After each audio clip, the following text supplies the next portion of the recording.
Il était une fois, dans une petite ville de France, une nuit sombre et orageuse.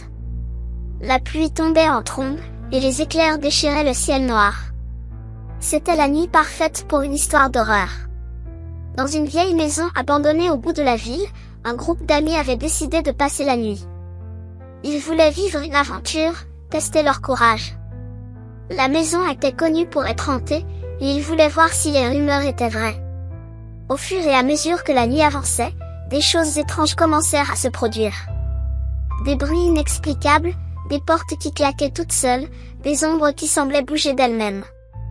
Les amis commencèrent à avoir peur, mais ils décidèrent de rester, trop fiers pour admettre leur peur. Puis, à minuit, l'horloge de la maison sonna. Et c'est alors que le véritable cauchemar commença. Un cri déchirant retentit dans la maison, suivi d'un silence de mort. Les amis se regardèrent, terrifiés.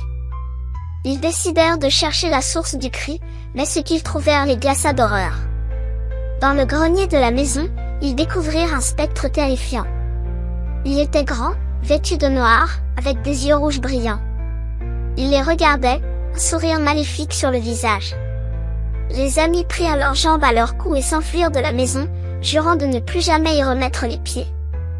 Depuis cette nuit, la maison est restée abandonnée. Personne n'ose s'y aventurer, de peur de rencontrer le spectre terrifiant. Et la petite ville de France reste hantée par cette nuit du mystère, une nuit d'horreur qu'aucun des amis n'oubliera jamais.